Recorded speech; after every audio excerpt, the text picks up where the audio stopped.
විශේෂයෙන්ම මේ අවස්ථාවේදී මතක් කරනවා මේ ගන් වතුර දැන් පහ වෙලා ගිහිල්ලා අපි ඉන්නේ නැවතත් ගොඩ නැගෙමින් ඉන්න අවධියක.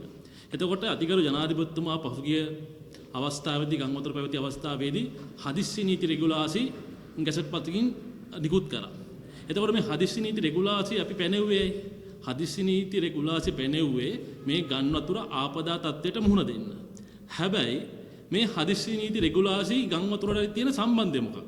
පනවල තියෙන හදිස්සි නීති රෙගුලාසි ඇවිල්ලා ගන් වතුරට අදාළ නැති නොයෙකුත් වෙනත් විෂයන්ට අදාළ රෙගුලාසි කිහිපයක් තමයි මේ ගන් වතුර සඳහා පනවපු හදිස්සි නීති රෙගුලාසි වල පනවල තියෙන්නේ. විශේෂයෙන්ම මේ සම්බන්ධව ඊයේ මාධ්‍ය නිවේදනයක් නිකුත් කරනවා ෆ්‍රී ලෝයර්ස් සංවිධානය. එහි ජනාධිපති නීතිඥ මෛත්‍රී ගුණරත්න මහතාගේ අත්සරින් යුතුව මේ පිළිබඳව ලියනවා හර්ෂණ නානායක්කාර ගරු අධිකරණ අමාත්‍යතුමාට. මොකද්ද මේ කියන්නේ? ගන් වතුර රෙගුලාසි වල මේ තියෙන්නේ ගැසට් පත්‍රය. එතකොට මේ ගැසට් පත්‍රයේ පැහැදිලිවම සඳහන් කරලා තියෙනවා වැරදි හා දණ්ඩන. මේ වැරදි හා දණ්ඩන වල ලකුණු සඳහන් කරලා තියෙනවා දණ්ඩ නීති සංග්‍රහය 360. ඊට පස්සේ අනිත් පැත්තෙන් ගත්තොත් ඊ අක්ෂරයෙන් සඳහන් කරලා තියෙනවා දණ්ඩ නීති සංග්‍රහය 365. මේ මොනවද? දණ්ඩ නීති සංග්‍රහය 360 මම ඒ කොටස උපුටාගෙන ආවා. ගණිකා නිවාස පවත්වාගෙන යාම. මම කියන්නේ ගණිකා නිවාස පවත්වාගෙන යාමයි ගන් වතුර අතර තියෙන සම්බන්ධය මොකක්ද? අපි ගත්තොත් 365 අසහභාවික වැරදි මොනවද මේ? සමලිංගික ක්‍රියා. ඉතින් මේ සමලිංගික ක්‍රියා සහ ගන් වතුර අතර තියෙන සම්බන්ධය මොකක්ද? මේ ආණ්ඩුව මොකද්ද කරේ? Cut and paste. ව්‍යසනය මොකද්ද කියන එක අදාළ නැහැ. මේක ගන් වතුරක්ද? මේක ඉඩෝරයක්ද? එහෙම නැත්නම් මේක භූකම්පනයක්ද? සුනාමියක් ඇවිල්ලාද? නැත්නම් මේක තුන්වෙනි ලෝක යුද්ධෙද? එහෙම නැත්නම් පිටසක්වල ආක්‍රමණයක්ද? අදාළ නැහැ. කොපි පේස්ට් පරණ එකක් ඉස්සුවා ගැහුවා. ඉතින් මං හිතන්නේ මේක කරන්න ආණ්ඩුවක් අවශ්‍ය වෙන්නේ නැහැ. මේ කරන්න විශේෂඥ දැනුම තියෙන මිනිස්සු ඉන්න ඕන. හැබැයි මේ ආණ්ඩුවට එහෙම එන්නේ නැහැ. ඒක තමයි මේ සිද්ධ වෙලා තියෙන්නේ.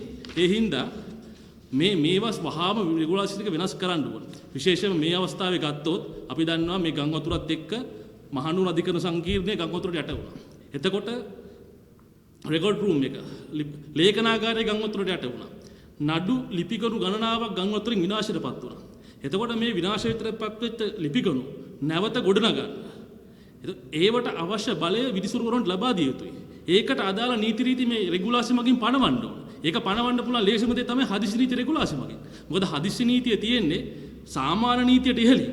හැබැයි ආණ්ඩුක්‍රම ව්‍යවස්ථාවට පහළින්. එතකොට එවැනි දේවල් සඳහා ප්‍රතිපාදන මේ හදිසි නීති රෙගුලාසි වල කොහෙවත් සඳහන් වෙන්නේ නැහැ. ඒ වගේම අපි දන්නවා తాවකාලික නියෝග. විශේෂයෙන්ම නඩුවලදී తాවකාලික නියෝග. එතකොට මේ తాවකාලික නියෝග සම්බන්ධව ඇතිවන නෛතික මේ තත්වය. උදාහරණයක් විදිහට ගත්තොත් කාලාරෝධය.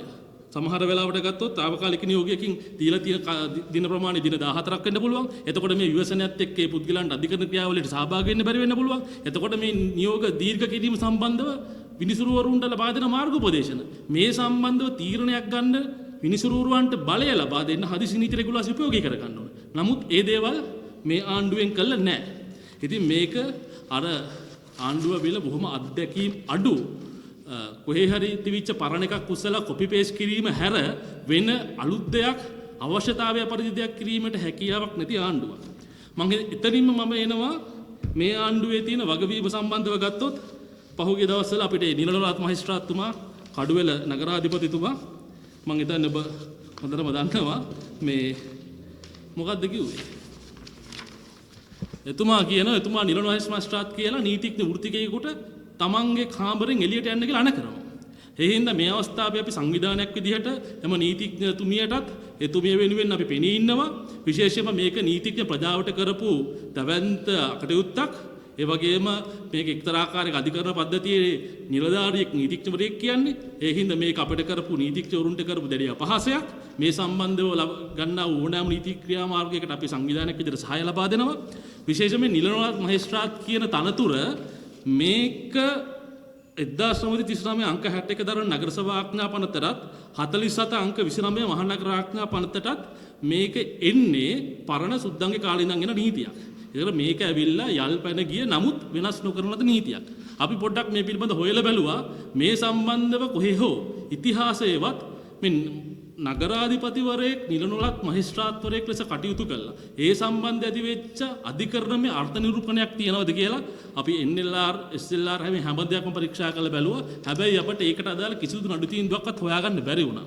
පස්සේ මේ අපි මේකේ අනපනත් පරීක්ෂා කරාම අපිට පැහැදිලිවම පේන දෙයක් තමයි අධිකරණ සංවිධාන පනතේ 45(3) වගන්ත්‍රී ප්‍රකාරව නිලනොලත් මහේස්ත්‍රාත්වරයෙක් පත් කරන්න ඕන එහු ඒ වගේම දියුරුමක් ලබා දෙන්න ඕන. ඒ හින්දා මේ නිලනොලත් මහේස්ත්‍රාත් කියන එක වගන්තියක් විදිහට පනතක එහෙම ආඥා පනතක තිබුණා කියලා නගරාධිපතිතුමා නිලනොලත් මහේස්ත්‍රාත් කෙනෙක් විදිහට නඩු විසඳන්න බෑ.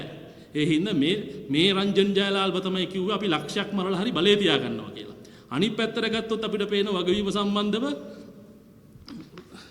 අශෝක රන්වල හිටපු කෙටි කතානායකතුමා මං හිතන්නේ අන්තිමේදී රියානතුර සම්බන්ධයෙන් ඒ ඉන්න පොලිස් නිලධාරීන්ග පිට මේ වරදපටවල අශෝක රන්වල නිර්දෝෂී පුද්ගලයෙක් බවට පත් කිරීමේ ආණ්ඩුවේ ව්‍යාපෘතිය තමයි දැන් ක්‍රියාත්මක වෙමින් තියෙන්නේ.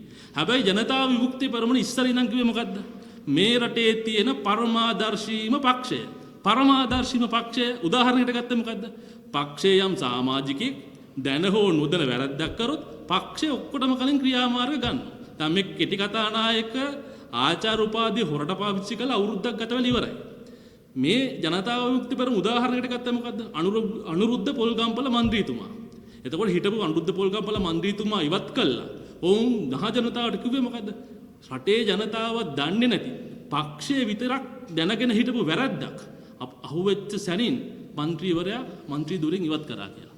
දැන් එහෙම කතා කරපු ජනතා විමුක්ති පෙරමුණ කෙටි කතානායක අවුරුද්දක් තිස්සේ හොර උපාධියක් වෙන්න ගන්න බැරුව තමන්ගේ උපාධි සහතික ඉදිරිපත් කරගන්න බැරුව ඉන්නකොට ඇයි එයාව ආරක්ෂා කරන්නේ? රංජන් ජයලාල් ආරක්ෂා කරන්නේ ඇයි? අනුර කුමාර ජනාධිපතිවරයා අශෝක රන්වලට බයද? රංජන් ජයලාල්ට බයද? මේ මිනිස්සු මොනවා හරි ඔයගොල්ලෝගේ දේවල් තියාගෙන බ්ලැක්මේල් කරනවද? මං හිතන්නේ මේවට මේ ආණ්ඩුව උත්තර දිය යුතුයි. මොකද මේ ආණ්ඩුවට පේනවා කිසිම වගවීමක් නෙමෙයි, මේ රට ගැන කිසිම ආදරයක් තියෙන ආණ්ඩුවක් නෙවෙයි. මොකද පහුගිය දවස්වල ඉන්දියාව සමග ගිවිසුම් ප්‍රමාණයක් අත්සන් කරා, ඇමරිකාව සමග ආරක්ෂක ගිවිසුමක් අත්සන් කරා. මේ රටේ ඉන්න කිසිම කෙනෙක් දන්නේ නැහැ මොනවද අත්සන් කරේ කියලා. මං හිතන්නේ එතකොට කොහෙද වගවීම? මම අපේ පරණ කියමනක් තියෙනවා රජෙක් දොරටු පාලෙක් වුණොත් අපට නැති වෙන්නේ රජෙක්.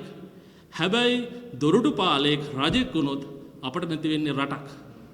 මතක තියාගන්න දොරටු පාලෙක් රජෙක් වුණොත් අපට නැති වෙන්නේ රටක්. ඒ හින්දා මේ රට අපට නැති වෙන්න දෙන්න බෑ. ස්තුතියි.